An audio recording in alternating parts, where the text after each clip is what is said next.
Buenos días.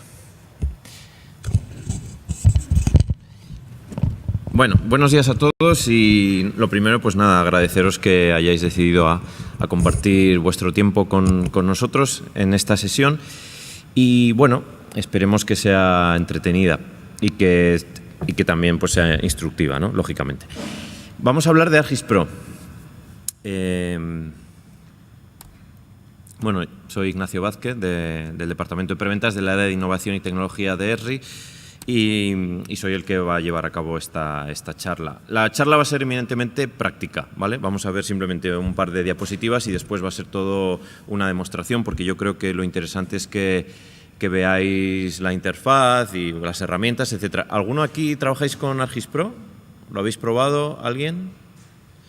¿Alguno? Bueno, veo… Vale, perfecto. Entonces sigo con mis planes, que es más que nada, pues eso, ver la interfaz y ver las herramientas, etcétera. Bien, entonces veremos qué es ArcGIS Pro y luego, ya os digo, todo será una demo donde veremos pues, cómo son los proyectos, cómo es la interfaz, cómo se crean mapas, edición, análisis, difusión, etcétera. Bueno, pues una descripción breve de ArcGIS Pro. ArcGIS Pro es una aplicación de escritorio, ¿vale? Hasta aquí todo bien. Y pertenece al conjunto de aplicaciones que nosotros llamamos ArcGIS Desktop. Es decir, cuando vosotros adquirís ArcGIS Desktop, pues adquirís una serie de aplicaciones, ¿no? Como ArcCatalog y ArcMap, que seguro que las conocéis porque todos los técnicos GIS pues empezamos siempre en ArcGIS por lo menos a trabajar con ArcMap y con ArcCatalog. Bueno, pues ahora ArcGIS Desktop incluye también otra aplicación que se llama ArcGIS Pro, ¿vale? Entonces, bueno, para que tengamos claro cómo es la familia de productos. Nosotros decidiremos si queremos trabajar con ArcMap o si queremos trabajar con ArcGIS Pro o si queremos trabajar con los dos a la vez, porque es posible. Y luego, además, no se queda esto aquí, sino que cuando adquirís ArcGIS Desktop también se os proporciona un usuario de ArcGIS Online, un usuario de la plataforma de ArcGIS. Por lo tanto, podéis publicar vuestros mapas, podéis acceder a un montón de contenido, en fin, podéis compartir los recursos que creáis con ArcMap y con ArcGIS Pro, ¿vale? Todo a través de ArcGIS Online. Bueno, ArcGIS Pro es una aplicación de 64 bits, es multihilo, ¿vale? La interfaz, pues es, en mi opinión, es bastante interesante, atractiva y productiva. El motor gráfico, pues también es muy potente, nos va a permitir trabajar con varios mapas, trabajar en 2D, en 3D. Y a diferencia de ArcMap, que trabaja con MXDs, pues aquí trabajamos con proyectos. Y un proyecto va a incluir mapas, va a incluir datos, herramientas, etcétera. La extensión, si tenéis curiosidad, es APRX, la extensión de los proyectos de ArcGIS Pro. Por cierto, ¿cuántos estuvisteis ayer en la sesión inaugural? Más o menos, vale, el 60% o un poco más.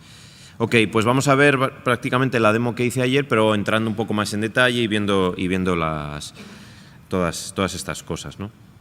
Intentaré acabar a menos cuarto, menos 20 y después pues dejamos un ratito de preguntas. Bueno, pues aquí tengo ArcGIS Pro, veis que ya lo tengo abierto y con algunos mapas, con la interfaz y lo primero… perdonad, que esto ¿no se ve? Vale, sí, perdón. Vale, perfecto. Bien, pues lo que os decía, este es ArcGIS Pro, esta es la interfaz y bueno, lo primero que llama la atención, lógicamente, es que, como veis, estoy conectado, estoy logado a la organización. Esto es así porque para trabajar con ArcGIS Pro necesitamos estar registrados en una organización y utilizamos este usuario de nuestra organización. Bien. Ahora bien, a partir de la versión 1.2, creo, ArcGIS Pro ya permite también el licenciamiento al que estamos todos acostumbrados, ¿vale? El licenciamiento por nodo fijo o nodo flotante. Al principio no era así, era obligatorio el tener que registrarse a través de un usuario de ArcGIS Online o de Portal for ArcGIS, pero ahora ya no es necesario. Entonces tenéis esta opción. Otra opción que tenéis a la hora de licenciar ArcGIS Pro o trabajar con ArcGIS Pro es poder desconectar vuestra licencia para trabajar en offline, ¿no? Y bueno, esto en cuanto al licenciamiento. Como veis, tenemos las mismas extensiones que tenemos en ArcMap, Basic, Standard y Advanced, ¿no? Y también una serie de extensiones que van a trabajar con ArcGIS Pro, igual que las que tenemos en ArcMap. O sea, en ese sentido es exactamente igual. Bien. Bueno, os contaba ayer en la sesión inaugural que lo primero que llama la atención también de ArcGIS Pro es la rapidez con la que nos podemos desplazar y mover por nuestros proyectos. ¿De acuerdo? Este argumento es un argumento muy potente y, de hecho, en muchos sitios y en muchos clientes que vamos a ver, ya simplemente con enseñarles esto tenemos mucho terreno ganado porque esta experiencia de usuario es fundamental, ¿no? Trabajar con una herramienta que sea rápida y que sea agradable, pues si vamos a pasar muchas horas, pues es necesario. Vale, tenemos la interfaz, pues al principio, yo os cuento mi experiencia, pues claro, estamos acostumbrados en ArcMap a hacer botón derecho y sacar todas esas barras de herramientas. Bueno, pues aquí nos tenemos que acostumbrar a que ya no tenemos barras de herramientas, sino que tenemos pestañas, y en todas estas pestañas es donde vamos a encontrar pues todas las herramientas que necesitamos, ¿no? Entonces hay que acostumbrarse, pero vamos, es rápido y sencillo. Luego también, si nosotros pinchamos, por ejemplo, una de estas capas, pues veis que salen aquí unas nuevas pestañas que son lo que llamamos pestañas contextuales, y aquí accedemos a las propiedades del elemento que tenemos seleccionado, ya sea una capa raster, una anotación, una capa vectorial, etc. Bien, y desde aquí, como veis, pues accedo a la tabla de atributos, a la tabla de campos, en fin, a sus propiedades de simbología, etc.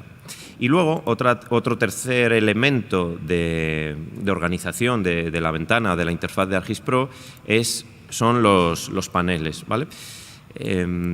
Lo mismo, en ArcMap estamos muy acostumbrados a botón derecho, seleccionar una ventana y que nos aparezca en medio, ¿vale? En ArcGIS Pro seguimos teniendo ese tipo de ventanas, como veis, pero mucha de la funcionalidad a la que accedíamos a través de estas ventanas ahora accedemos a través de paneles, ¿vale? Y entonces, pues bueno, esto tiene la ventaja de que no perdemos la visión del mapa. Por ejemplo, este es el panel de simbología. Bueno, os contaba ayer también en la sesión inaugural que podemos trabajar con varios mapas, bueno, tanto uno por uno, ¿no?, como veis en estas pestañas, como de forma simultánea, es decir, poniendo ambos mapas en paralelo.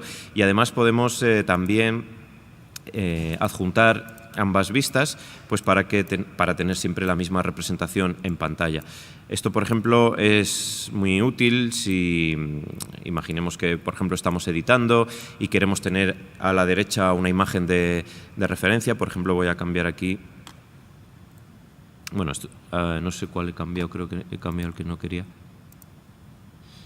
Bueno, estaba intentando poner un mapa base de imágenes, pero bueno, creo que he cambiado otro mapa que no era. En fin, por si queréis estar digitalizando y, por ejemplo, tener aquí una imagen de referencia, pues lo podéis hacer. Si queréis ver dos variables a la vez, pues, en fin, os sirve para todo este tipo de cosas. Y luego también el hecho de poder trabajar en 3D, ¿no?, que es interesante, pues no tener que pasar a otra aplicación como ArcStream o como ArcGlobe para trabajar en 3D. El 3D es... por cierto, sí que he cambiado esto, pero... Vale, lo tenía ahí debajo.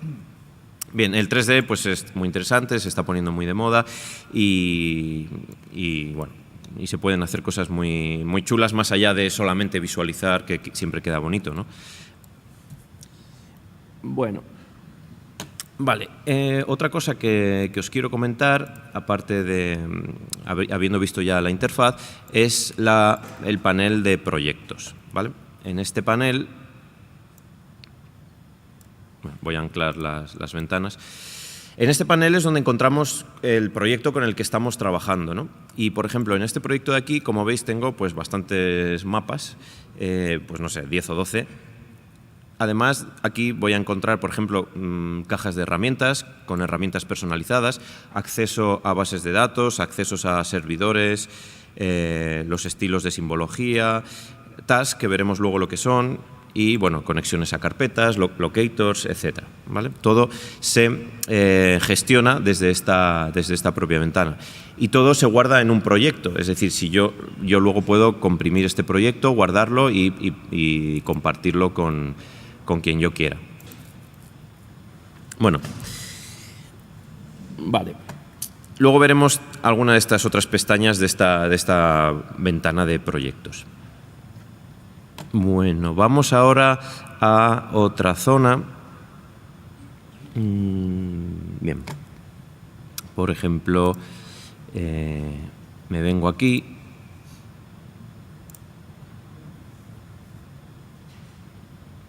Bien. Y vamos a hablar ahora un poquito de simbología.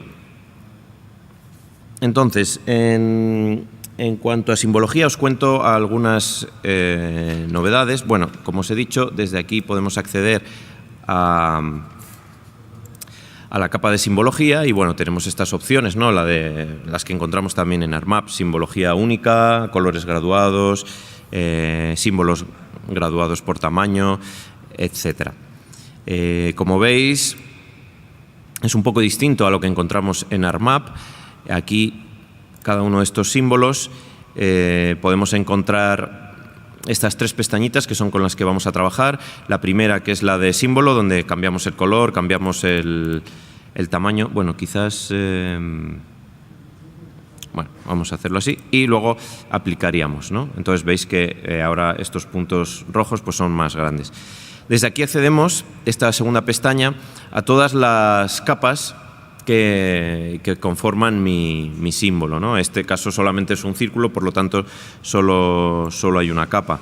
Voy a intentar cambiar mejor para este otro mapa, que creo que tiene cosas más interesantes. Aquí. Vale. Bien, entonces, estamos aquí. Y, por ejemplo, voy a seleccionar estos edificios y ya veis que tengo la simbología. Entonces, lo que os contaba, que dentro de esta simbología, pues tengo esta otra pestaña que son las capas, pues como las capas que podemos encontrar en Photoshop, pues, donde podemos configurar nuestros símbolos, podemos decidir el tamaño, el color, el grosor, etc. Y en esta otra de aquí es una pestaña muy curiosa porque aquí vamos a poder añadir, por ejemplo, efectos, ¿no? Quizás algunos estáis acostumbrados a trabajar con representaciones cartográficas, entonces esto os puede sonar, ¿no? Veis que aquí estos edificios, que son los que tenéis en color anaranjado, tienen estas dos capas, el relleno y la línea, el borde, ¿no? Pues aquí es donde yo puedo, por ejemplo, decidir si quiero añadir otra capa. Por ejemplo, voy a añadir esta capa y la vamos a poner ahí, y además le puedo añadir un efecto, por ejemplo, un efecto que sea desplazamiento, ¿vale? Y entonces cuando yo vuelvo a mi pestaña de capas, veis que ahora tengo una nueva capa, y aquí, como he configurado un efecto, pues me aparecen los parámetros para configurar este efecto, ¿no? Y lo que quiero hacer es, por ejemplo, que tenga un desplazamiento así, y voy a quitarle la transparencia a este símbolo. A ver. Veis, por cierto, que podemos dar transparencia al relleno de un polígono conservando la opacidad en los bordes, ¿vale? Que es una cosa interesante. Bueno, pues todo esto que estoy haciendo perdón, que lo estoy haciendo a la escala... Vale, lo estaba haciendo aquí. ¿Veis? Bueno, he conseguido hacer una especie de efecto 3D gracias a la simbología. Bueno, pues para que veáis algunas de las opciones y de la flexibilidad a la hora de trabajar con simbología. Seguimos hablando ahora de simbología, pero digamos, de una simbología un poco más avanzada de la que podemos encontrar en ArcMap. Es lo que llamamos Smart Mapping, simbología elegante o simbología inteligente. Por ejemplo, os enseñaba ayer cómo a partir de una capa de puntos que es esta que tengo aquí, que son, bueno, son colisiones, ¿no? Accidentes en la vía pública con distintos tipos de accidentes. Bueno, pues podemos, por ejemplo, utilizar un mapa de calor. Ay, lo estoy haciendo sobre esta otra capa. Bueno, ¿veis? Y directamente tenemos una visión de dónde se concentran estos accidentes. Podemos cambiar los parámetros, establecer otro radio, en fin, configurarlo todo para adecuar a la información que estamos buscando. En cuanto a líneas, os voy a enseñar aquí que tengo estos tramos por estos accidentes agrupados en estos tramos. A ver si consigo pinchar. Bueno, veis que tenemos los accidentes. Entonces podemos también ir aquí a la simbología de esta capa. Y, por ejemplo, tenemos esta que está muy bonita, que es anchura graduada, ¿no? Entonces podemos ver que los tramos más anchos son aquellos tramos que tienen más concentración más número de accidentes.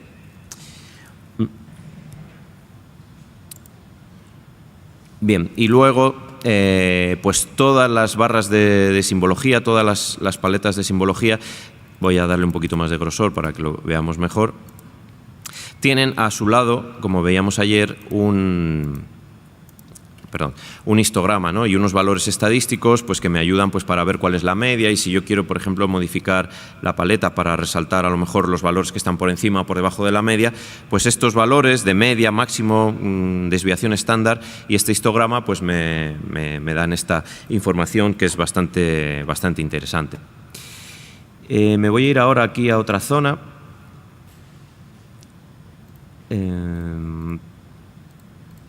¿Vale? Donde, tengo a Coruña, donde tengo una serie de puntos, y estos puntos son árboles. Bien, pues otra de las capacidades de simbología nueva es la que se llama símbolos proporcionales. Entonces, esta paleta de símbolos proporcionales, pues precisamente va a hacer eso, ¿no? Colocar símbolos de distinto tamaño, pero no es como la paleta habitual de ArcMap o que también está en ArcGIS Pro, sino que es capaz de hacer que los símbolos sean proporcionales, ¿no? Entre nosotros elegimos un máximo y un mínimo, y entonces aquí lo que estoy haciendo es, nos lo he dicho, representar digamos el perímetro de estos árboles, el tronco de los árboles, que lo tenemos medido, lo tenemos registrado en un atributo, sería el diámetro más bien, y entonces a partir de aquí pues podemos ver, vamos a hacerlo un poquito más realista, ¿no?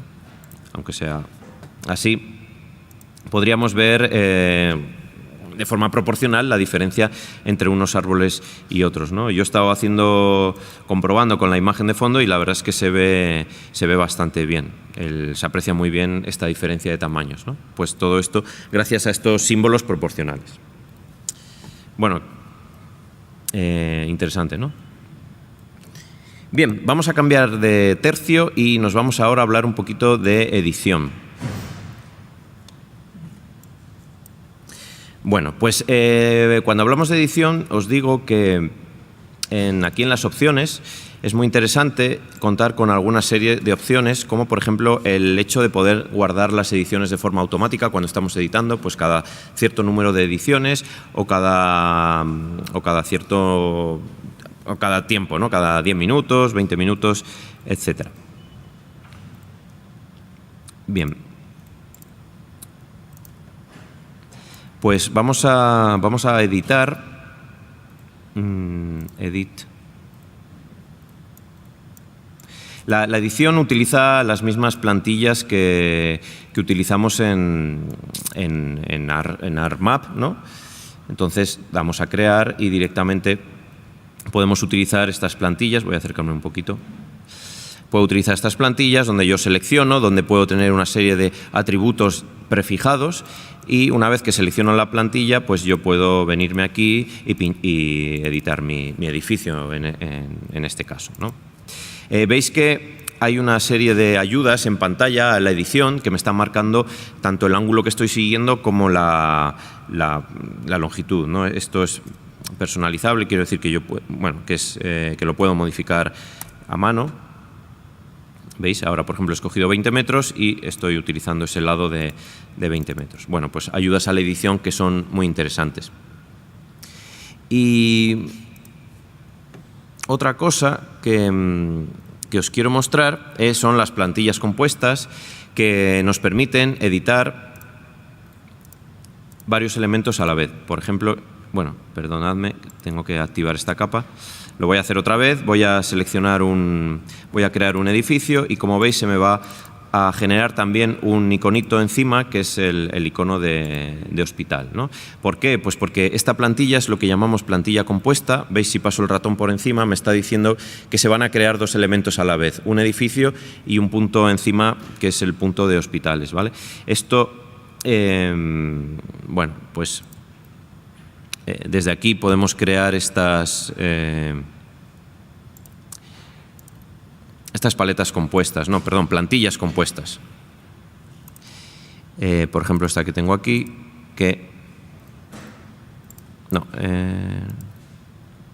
¿vale? Que como veis me digitaliza un edificio y encima pone un punto. Hay muchas reglas que podemos hacer, por ejemplo, que nos ponga un punto en cada esquina, que nos ponga un punto al inicio del polígono, al final del polígono, etcétera. Por ejemplo, podemos crear un polígono y que nos cree una capa de línea con el borde, o dibujar un punto y que nos genere un buffer alrededor en una capa de polígonos, etcétera. O, por ejemplo, el típico caso de una tubería, una cometida que engancha con una tubería, pues que en la conexión dibuje una junta y en el otro borde dibuje una llave de paso, por ejemplo, ¿no? Bien, voy a abrir un nuevo mapa, que por cierto se hace desde aquí, insertar nuevo mapa, y voy a abrirme creo que tengo una capa con algunas secciones censales.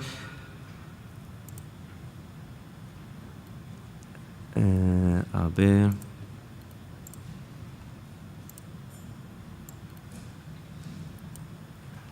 Esta de aquí. Bien, porque os quiero mostrar rápidamente las opciones que tenemos. Bueno, es una capa de polígonos de SIGPAC y porque os quería mostrar las posibilidades de editar siguiendo topología de mapa. Ya sabéis que la topología de mapa lo que va a hacer es que nos permite editar un elemento respetando los polígonos, por ejemplo, que están a su lado, ¿no? Entonces, fijaos, por ejemplo, si yo quiero modificar este polígono de aquí,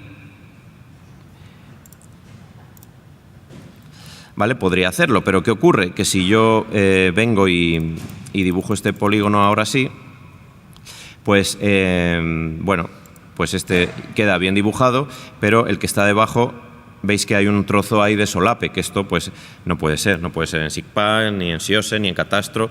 Entonces, para ello utilizamos lo que llamamos topología de mapa, es decir, seleccionamos el polígono y ahora aquí en ejes, pues puedo pinchar en el eje que yo quiera modificar, por ejemplo, este de aquí, y entonces ArcGIS Pro se está dando cuenta que ese eje está compartido por dos elementos que están aquí, que son estos dos de aquí, y entonces ahora, utilizando esta herramienta, cuando yo, por ejemplo, modifique uno de ellos, como veis en pantalla, pues se modifican ambos, ¿vale? Tanto este como este otro.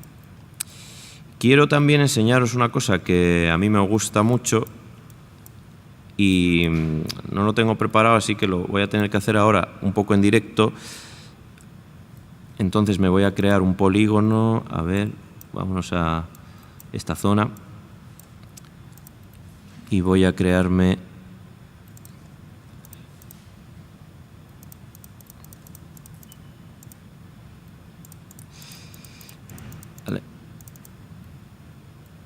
vale, imaginemos que tenemos este polígono y siguiendo con esto que hablábamos de la topología de mapa, pues hay una herramienta que ya os digo que a mí pues me gusta mucho, o que la veo muy útil y muy rápida, que es esta que nos permite, bueno, este borde está muy exagerado, pero en los típicos polígonos que no están casando, pues podemos venir aquí y seleccionar simplemente el el eje, digamos el lado que no está casando, y la herramienta ya directamente encuentra hasta dónde tiene que ampliar ese polígono y veis que lo hace, bueno, es espectacular bajo mi punto de vista. Lo hace muy rápido y muy bien, ¿no? Voy a hacerlo, por ejemplo, con este otro de aquí, a ver si me deja. ¿Veis? Ahora voy a recortar el trozo que nos solapábamos. Y veis que en un par de segundos, pues esto que antes tendría que ir vértice por vértice o bueno, haciendo un poco como pudiese, pues fijaos ahora que en un segundo lo he solucionado. Bien, bueno, tenemos la capacidad de editar, por supuesto, en 3D, ¿vale? Podemos aumentar, disminuir, etcétera. Lo interesante es que si tenemos un atributo que está conectado, estos edificios, por ejemplo, están utilizando la altura, ¿no? para extrusionarse. Si yo modifico manualmente la altura, se modifica también el atributo de la altura, con lo cual es interesante. Por ejemplo, si estoy ajustando un edificio a un dato de LIDAR, pues el campo que está registrando la altura directamente también se guarda. Bueno, pues vamos a pasar ahora a... Tengo la chuleta, perdonadme, porque es que como hay... bueno, por ejemplo, ya se me olvidaba esta cosa, que yo creo que también es bonita. Bien. Y de hecho me voy a apuntar aquí otra que se me... Venga. Sí. Hemos visto cómo modificamos elementos, cómo creamos, cómo podemos dibujar, ¿no? Gracias a nuestras herramientas de dibujo, ¿no? Pues, por ejemplo, si queremos dibujar un jardín o lo que sea. Pero lo que no hemos visto es los atributos. Entonces voy a abrirme aquí una capa de atributos, perdón, una capa que tengo aquí, que son proyectos urbanísticos, que es esta de aquí, ¿no? Bueno, pues aquí tenemos distintas zonas en la ciudad donde se están llevando a cabo proyectos, pues un proyecto de saneamiento, un proyecto de abastecimiento, de, yo qué sé, jardines, etcétera. Bueno, pues a la hora de editar, por ejemplo, vamos a seleccionar este elemento y vamos a ver sus atributos, ¿vale? Y desde aquí, pues ya veis que yo puedo modificar estos atributos, pues como hacemos en ArcMap, bueno, lo que haga falta, ¿no? Por ejemplo, en la descripción veis que otra vez puedo introducir a mano todo lo que yo quiera, pero cada uno de estos polígonos tiene una descripción. Entonces, lo que puedo hacer además es utilizar este parámetro que se llama recuperar los valores únicos. ¿Y qué va a hacer? Pues va a buscar en todos los elementos, va a buscar en este campo, descripción, y ahora me va a dar aquí un listado con todas las posibilidades que existen. Entonces, como veis, si este proyecto no es de abastecimiento, sino que es de jardines, pues no lo tengo que escribir a mano, simplemente busco y lo edito. Es decir, lo que estamos haciendo es generar o construir unos dominios, pero en directo, o sea, al vuelo. Lo cual es muy útil porque, bueno, pues podemos ver qué valores tenemos y recoger uno de esos valores y así pues también nos evitamos a lo mejor cometer algún error a la hora de escribir. Bueno, vamos a hablar ahora de análisis y entonces pues voy a descartar las ediciones. Por cierto que cuando descartas o guardas las ediciones tienes aquí un pequeño histórico que te deja ver todo tu trabajo, ¿no? Lo cual también es bastante útil. Bueno, son cositas que, como veis, van marcando la diferencia, ¿no? En la forma de trabajar, en lo cómodo que puede resultar trabajar, ¿no? Pues, por ejemplo, la interfaz, ¿no? Estos iconos grandes, las ayudas que tenemos en pantalla, pues todo eso hace que trabajar sea mucho más cómodo, incluso a veces también hasta, bueno, divertido. Esto ya es muy personal. Bien, en la pestaña de análisis encontramos pues todas las herramientas con las que vamos a trabajar normalmente, es decir, aquí por ejemplo en Tools pues se nos abre nuestro panel de geoprocesamiento donde tenemos nuestras herramientas favoritas, las últimas que hemos utilizado y las cajas de herramientas que estamos acostumbrados, ¿no? de ArcToolbox. Bien, pues entonces desde aquí podemos acceder a todas estas herramientas. Y luego, ayer os comentaba que existen unas herramientas que están en la versión 1.3 de ArcGIS Pro, que son estas herramientas que son herramientas de ArcGIS Online o de Portal for ArcGIS. ¿Vale? Son herramientas que son peculiares, se llaman herramientas listas para utilizar, y si os dais cuenta, ahora mismo hay de elevación, de hidrología y de análisis, ¿no? de análisis de redes, de cálculo de rutas y áreas de servicio, etcétera. ¿Por qué aquí no hay un buffer o por qué aquí no hay un seleccionar? Pues porque, si os dais cuenta, este tipo de herramientas utiliza unos datos especiales. Si yo quiero calcular una cuenca visual, necesito un MDT, ¿cierto? Si quiero calcular una cuenca hidrográfica, necesito también un modelo digital del terreno. Y si quiero calcular un análisis de redes, como el que hacía ayer aquí en esta zona, en este municipio de Navarra, bueno, es un barrio de Pamplona, donde yo quería calcular, por ejemplo, dónde ubicar 10 contenedores de sal para dar un servicio óptimo y proporcional a todos los vecinos de esta ciudad que tienen que acceder a la sal para limpiar sus calles y sus portales, pues lo puedo calcular a través de este análisis de redes, ¿no? Pero para ello necesitaréis, pues os he dicho, para estas herramientas de análisis, pues un MDT, pero para el análisis de redes necesitaréis un callejero o una red vial, unos datos de tráfico, ¿no? Pues esto podéis hacer dos cosas: o vais y lo compráis a todas las empresas que hay de callejeros, o podéis utilizar el callejero que ya os ofrece, la red vial que ya os ofrece ArcGIS Online, ¿no? Entonces lo podéis hacer desde aquí. La peculiaridad de estas herramientas es que consumen créditos de organización, ¿de acuerdo? O sea que hay un consumo, hay un gasto, ¿vale? Los créditos no es algo que nos deba preocupar, no es algo que sea extremadamente caro, pero algunas operaciones sí que es necesario, pues primero, antes de ejecutar la herramienta, ver cuántos créditos nos va a consumir. Bueno.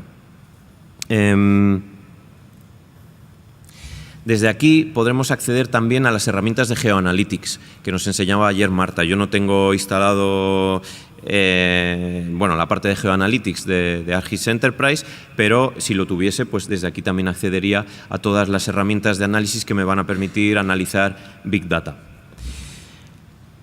Bueno, quiero pasar a enseñaros una de las nuevas herramientas que hay, ¿vale? Hay muchas herramientas nuevas, pero no tiene sentido que vayamos viéndolas una por una porque nos iríamos de tiempo. Pero sí que quiero venirme aquí a... ¿Dónde está? ¿Veis Huelva por algún lado? No, ¿no? A ver, es que a lo mejor lo tengo aquí cerrado.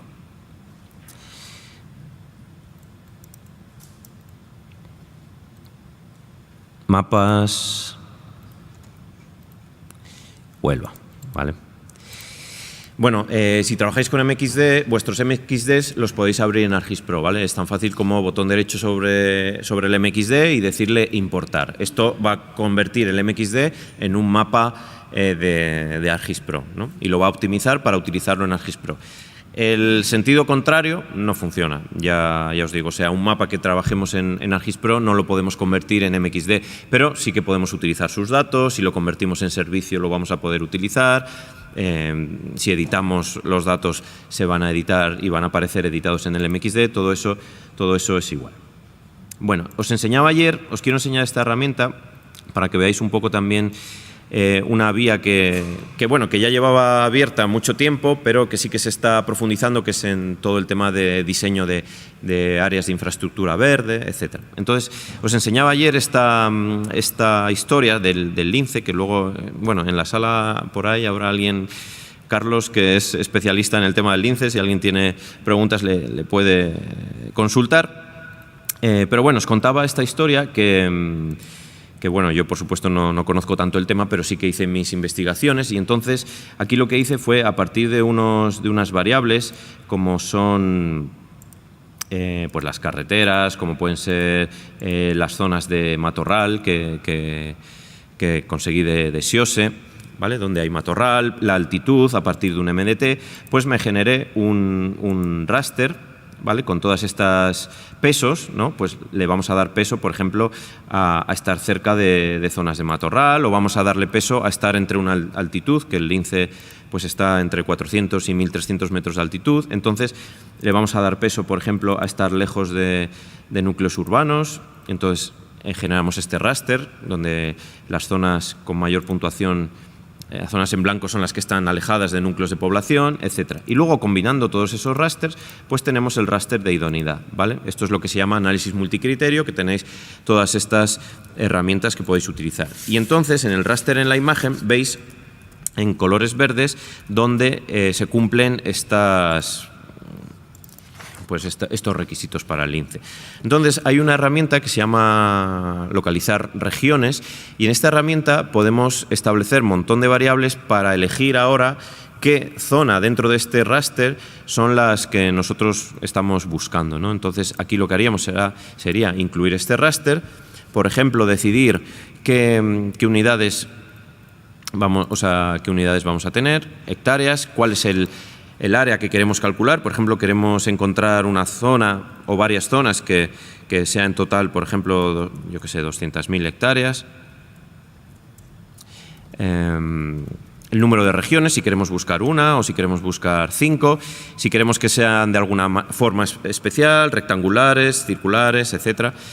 En fin, hay un montón de parámetros, ¿no? El área máxima o mínima que queremos que tengan estas áreas, si tienen que estar a una distancia, si pueden estar cerca o en una distancia. Y bueno, el resultado puede ser algo como esto. No la ejecuto porque sí que es una herramienta que tarda un ratín, tardará unos minutos, pero bueno, es muy flexible, hay un montón de parámetros y al final nos encuentra esta solución. Podemos permitir que haya islas dentro o que no haya. Ya os digo, que estén más cerca o más lejos, pero bueno, es un ejemplo de este tipo de análisis también para el diseño de infraestructuras verdes. Bueno,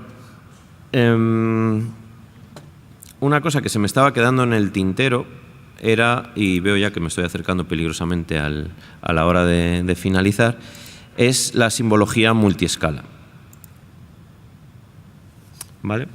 Porque esto yo creo que es algo que nos afecta a la mayoría de los que estamos aquí, que es que cuántas veces hemos deseado que podamos tener distintos símbolos para la misma capa a distintas escalas. Bueno, pues ya podemos. Fijaos que tenemos estos puntos que son simplemente de un color, pero cuando yo me acerco en un determinado nivel, veis que ya ha cambiado a otro símbolo, ¿no? Bueno, pues esto es simbología multiescala. Y hoy porque estamos aquí entre amigos, pero si estuviese en la inaugural y lo hubiese enseñado, sí que hubiese pedido un aplauso para esto, porque la gente, es algo que llevamos muchos años intentando conseguir, ¿no?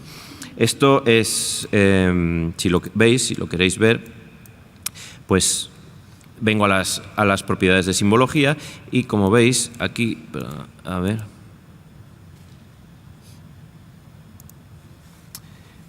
pues aquí lo debería ver. A ver, ¿dónde está esto? Pues ahora no lo estoy viendo. A ver, ¿por qué no lo veo? Ah, aquí, vale, perdona. Ahora. ¿Veis? Aquí yo selecciono las escalas a las que quiero cambiar la simbología. Por ejemplo, yo puedo meter aquí tengo ahora mismo dos símbolos para estas casas. ¿Veis? Aquí tengo el simbolito de casa y aquí tengo el círculo azul. Bueno, pues podría establecer otro rango de escala, por ejemplo aquí, y ahora definir, por ejemplo, que este símbolo pues lo vamos a hacer rápido, ¿no? Vamos a utilizar el arbolito. Bueno, pues ahora veremos, le voy a dar a aplicar. Bueno, yo creo que ya está. Entonces veis que ahora a partir de la escala 1/9000 se me debería dibujar el arbolito. Vamos a ver, tenemos casa, ahora saldrá el círculo y ahora a lo lejos, un poquito más, veis que salen los árboles, ¿vale? Muy sencillito, desde aquí manejamos tanto para puntos como para líneas y polígonos. Bien, y esto casa con una cosa que os quiero contar, que es los vector tiles, ¿vale? La publicación de mapas base cacheados vectoriales.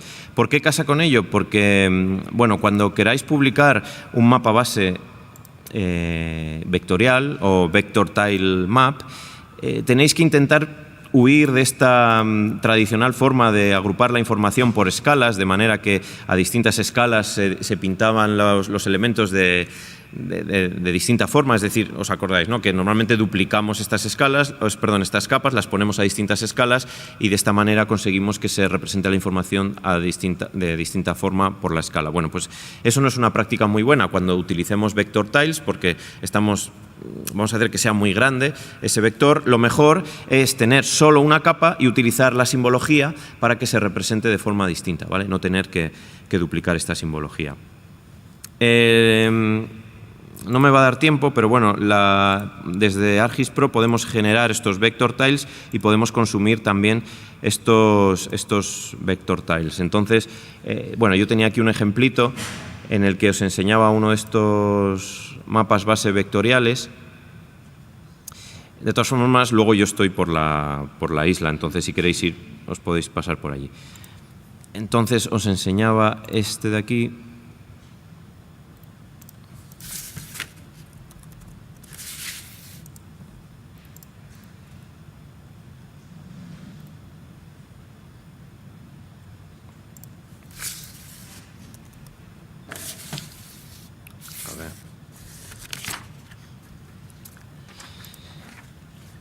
Bien. Bueno, pues este que tenéis aquí, fijaos, es un mapa base vectorial. Veis que se mueve muy rápido, que las etiquetas tienen esa transición suave entre niveles de escala, ¿vale? Entonces esto sería uno de estos mapas base vectoriales. Pero ayer os decía que la ventaja que tienen también estos mapas base vectoriales es que se pueden modificar. Entonces estoy intentando abrir que no sé por qué me ha abierto el otro. Bueno, voy a abrirlo igual. Entonces, para modificar esas propiedades podemos descargarnos un archivito. Todos estos mapas van con un archivo JSON, donde es una descripción de la simbología que está utilizando, y yo allí puedo cambiar con un editor de notas, de texto, puedo cambiar todos esos parámetros. O tengo una herramienta que ha generado Esri, desde donde yo puedo aquí seleccionar el mapa, ver todas sus propiedades. Aquí podríamos hacer un zoom hasta ver. Bueno, tengo una previsualización, ahora lo que pasa es que tendría que acercarme a la zona, que no sé dónde está, y desde aquí podríamos cambiar todas estas propiedades. Por ejemplo, si los edificios en vez de naranjas yo quiero que sean rosas, pues lo podemos hacer así y guardar.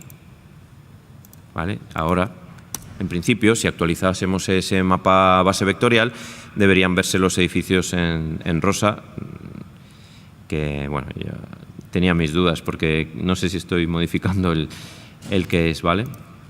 Pero bueno, yo os prometo que esto es así, ¿vale? Luego, si queréis, si os pasáis por la isla, os lo enseño. Pero es muy divertido. Voy a darle otra vez. Yo creo que tengo que salir y cargarlo de nuevo.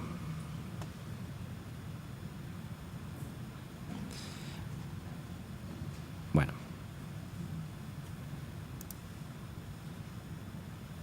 Ah, es que además no lo he cambiado.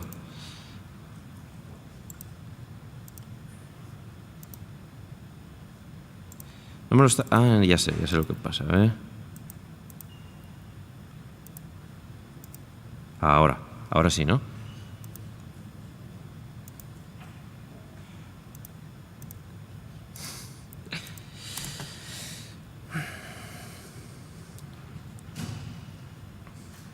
Bueno, pues... Ah, ahí está. ¿Veis? Ha cambiado. ¿Se ve en el proyector? Sí. Bueno, pues es interesante. Bueno, esto que parece un juego no es tan juego, porque lo interesante es que nosotros podemos crear nuestros mapas base y estamos luego generando muchos productos a partir de este mapa base vectorial. Por ejemplo, algo tan sencillo como tener un mapa para utilizar en el móvil de día o de noche. Ya sabéis que cambia mucho la iluminación y por lo tanto los colores también y la claridad de la paleta que utilizamos pues debería cambiar. Entonces esto nos ahorra tener que publicar otro mapa base con lo que eso supone de tiempo y de volumen de datos. De aquí simplemente utilizamos esta modificación de ese mapa base vectorial. Bien, recupero ArcGIS Pro. Bueno, me voy a extender un poquito, ya me perdonaréis, porque creo que es interesante, por ejemplo, enseñar otra cosita, que son las tareas o tasks, ¿vale? ¿Qué es esto de las tareas? Me voy aquí a Canarias, voy a hacer mi bookmark, nos vamos aquí. Bueno, pues aquí veis que estoy aquí en Canarias y que tengo una serie de datos, bueno, que son coberturas de SIOSE, ¿vale? Puedo pinchar y ver. Imaginaos que ahora yo quiero hacer una tarea que consiste en hacer un recuento de coberturas y pasarlo a una serie de hexágonos, ¿no? Que es lo que al final tengo en pantalla, que sería esto, donde yo puedo pinchar y ver la cobertura predominante en este hexágono. Bueno, pues es una tarea que me va a exigir pues hacer una serie de operaciones, ¿no? Hacer una selección, hacer un agregado, un summarize, crear los hexágonos y todo esto. Bueno, pues las tareas lo que van a hacer es que me van a guiar a lo largo de todo este proceso. Es decir, es un asistente que me ayuda a llevar a cabo un flujo de trabajo. Por ejemplo, vamos a arrancar este. Voy a insertar, a ver si la tengo. No. Bueno, aquí está. Bueno, veis que tengo esta tarea de aquí. Está yendo un poquito lento. Bueno, esta tarea lo que va a hacer es que tiene 6 pasos, si veis aquí abajo. Y esperad que le doy otra vez. View Task. ¿Y por qué no me abre el task?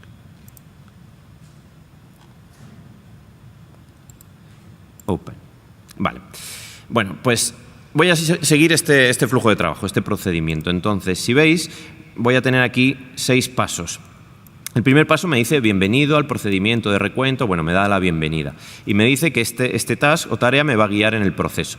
En primer lugar, se ha limpiado la top para ver aquellas capas de interés. Muy bien. Le vamos a ejecutar y nos salta al siguiente paso, que como veis me dice seleccione el polígono de interés. ¿Vale? Y aquí voy a quitar esto porque no se está viendo bien. Aquí tengo las islas y veis que hay unas que están en rojo y otras que están en verde. Bueno, pues ya os digo yo que las de rojo es que ya se ha hecho el trabajo y las verdes que todavía no. Entonces, imaginad que yo selecciono la palma y le doy a siguiente. Bueno, pues me da un error y me dice que no puedo seleccionar una isla que ya se ha analizado. Bueno, pues voy a seleccionar estas islas de aquí. Le doy a siguiente y me salta otro error que me dice que solo puedo seleccionar una única isla. Bueno, pues al final, a la tercera ya lo he comprendido y selecciono una y paso al siguiente y entonces ya veis como sí que me deja. A continuación veis que se lanza una herramienta, pero ya directamente se abre la herramienta que voy a utilizar, entonces me evito tener que buscar esta herramienta. Y por cierto, no os lo he dicho, pero en el paso anterior, si veis, ya se me puso en el cursor directamente la barra de seleccionar, la herramienta, con lo cual no tuve que buscar dónde estaba la herramienta de seleccionar. Bueno, voy a saltar estos pasos, pero digamos que iríamos trabajando de esta forma, ¿vale? Guiando al usuario a lo largo de un proceso y ofreciéndole las herramientas para que no tenga que buscarlas. Estos son lo que se llaman tasks, que las podéis configurar. Hay un asistente de configuración que os permite crear todas estas reglas y decidir qué pasos son obligatorios, qué pasos puedes saltar, qué comandos vas a utilizar, etcétera. Todo ello muy rápido. Bien, y ya para acabar, bueno, como he cortado a mitad, pues se está quedando ahí pensando. Os digo que, como os comentaba ayer también en mi presentación, cuando trabajáis con ArcGIS Pro y estáis conectados a vuestra organización, pues podéis utilizar todos los recursos que tengáis compartidos en vuestra organización. Veis que yo aquí, por ejemplo, estoy accediendo, estáis viendo ahora mismo todas mis carpetas de ArcGIS Online, una serie de capas que preparé para estas sesiones y para la sesión de ayer, y donde, bueno, veis que aquí podemos arrastrar estas capas y utilizarlas. Y si carga, pues veréis que si yo voy a fuente, pues, bueno, ya os lo digo, se trata de, lo vemos mejor aquí, se trata de un servicio. Veis que está tirando de ArcGIS, bueno, de mi portal, ¿no? Y también podemos acceder a todos los contenidos que nos ofrece Esri, que es el Living Atlas, ¿no? Pues mapas base vectoriales como los que os he enseñado, callejeros, datos sociodemográficos, etcétera. Y bueno, pues todo lo que hemos construido con ArcGIS Pro puede publicarse y crear tanto webmaps como mapas en 3D, ¿no? Por ejemplo, vamos a abrir uno de estos mapas donde tenemos estas representaciones de los hexágonos con datos de Corine, pero en 3D, ¿no? Pues es una de las digamos, de la potencia que tiene ArcGIS Pro, ¿no? Y que no vais a encontrar en ArcMap, poder publicar, por ejemplo, escenas en 3D. Bueno, hay bastantes cosas que no me ha dado tiempo, por ejemplo, el tema de imágenes, aunque bueno, va a haber una charla de imágenes, entonces lo van a contar ahí. Deciros que estamos ahora mismo en ArcGIS Pro 1.3, que a finales de año se lanzará la versión 10.5 de ArcMap y 1.4 de ArcGIS Pro, con muchísimas mejoras. Ahora mismo, ArcMap y ArcGIS Pro, ¿cuál es la relación? Bueno, ArcGIS Pro ahora mismo no tiene toda la funcionalidad que tiene ArcMap. Por ejemplo, la topología de geodatabase se ha incluido en esta última versión, pero las redes geométricas, por ejemplo, todavía no existen. Pero en la próxima versión las vamos a añadir.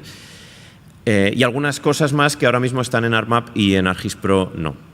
Pero estarán en la próxima versión y si no en la siguiente. Y a partir de ahí, pues Pro incluye muchísima más funcionalidad que en ArcMap nunca va a existir. ArcMap va a continuar existiendo muchos años, pero es una herramienta de 32 bits y es una herramienta que no puede adquirir toda esta funcionalidad, como generar mapas base vectoriales, como generar escenas en 3D, etcétera, ¿no? Entonces, esa es un poco la relación.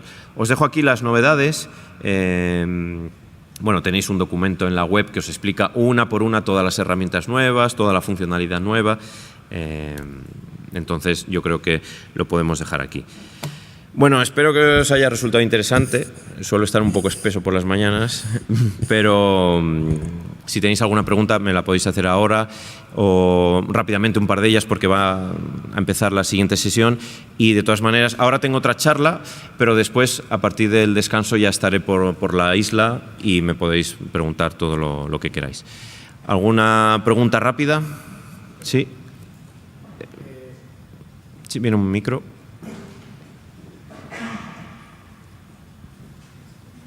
Sí. Sí, Nacho, es en relación al tema de los Ver.Tiles. Sí. ¿La publicación tiene que ser necesariamente a través de ArcGIS Online o Portal for ArcGIS, o también es posible a través de ArcGIS Server? Estoy pensando como alternativa a los típicos mapas cacheados, que aunque tengan un origen vectorial, al final los acabamos cacheando en raster para poderlos servir con velocidad. Entonces, el tema de los Vector.Tiles sería una alternativa para eso, para no perder ese componente, además con la capacidad de edición que tenéis. Sería interesante. Eso es. A ver, los puedes utilizar con ArcGIS Online y con Portal for ArcGIS. Y Portal for ArcGIS está utilizando server, o sea que puedes utilizar tu propio server. Vale, y entonces, lo que habéis comentado de poder hacer la edición vía JSON, vía JSON. Sí. En el fondo, eso lo imagino, el cliente cuando hace la petición a una URL que será REST, imagino, le pasará un parámetro con el fichero JSON modificado. Ese fichero se descarga, tú lo puedes modificar y lo vuelves a subir. Lógicamente no puedes modificar el mapa original. Claro. Siempre tienes que hacer una copia. Vale. Haces una copia, es decir, una referencia y modificas el archivo JSON, Luego, si quieres, te enseño un ejemplo. Perfecto, Es muy facilito. Descargas, modificas a mano o con editores que están surgiendo para que sea un poquito más visual y lo subes. Hay ciertas cosas que puedes modificar, como son los colores, como son las escalas a las que se representa la información, el tipo de letra en las etiquetas, transparencias y sobre todo cosas de simbología. Algo equivalente a lo que es el SLD en el formato WMS, ¿no? Para poder modificar. Vale, perfecto. Muchas gracias. Nada. ¿Alguna otra rápida y ya dejo a Jaime, que si no se va a enfadar conmigo? Hola Nacho, bueno, soy Ana de la Comisión Nacional de Mercado y Competencia y queríamos preguntarte sobre el tema de simbología en multiescala. Simbología multiescala. Sí, bueno, y el rango de escala. Cuando publicas un servicio en Portal, en este caso, desde la 1.3 de Pro, ¿va a mantener esa multiescala y ese rango de escala? Vale, porque con la de 1.2 no lo mantiene realmente. 1.2 lo que tú modificas en Pro, luego en Portal no lo estás visualizando como tal. A ver, 1.2 no incluía algunas cositas para multiescala, pero esto creo que no lo incluía, lo de cambiar el símbolo. Te dejaba cambiar el tamaño, que fuese disminuyendo o aumentando el tamaño gradualmente y cosas de esas, pero no te permitía cambiar el símbolo. En cuanto a tu pregunta, no lo he probado, lo tengo que probar. Siempre puedes cachearlo, etcétera, pero ya sé que eso no te vale. Hice pruebas en ArcGIS Online y no lo vi. O sea, vi que no se traducía. Eso que veía en Pro no lo estaba visualizando en ArcGIS Online. ¿Vale? Pero no quiero decirte que no. Me gustaría probarlo en Portal for ArcGIS, que no lo he probado con ArcGIS. Pues luego lo vemos. De todas maneras, os dejo también ahí mi dirección de correo electrónico y aquí tenéis tarjetas también por si tenéis cualquier duda. Bueno, lo voy a dejar aquí. Gracias por vuestra asistencia y nada, nos seguimos viendo.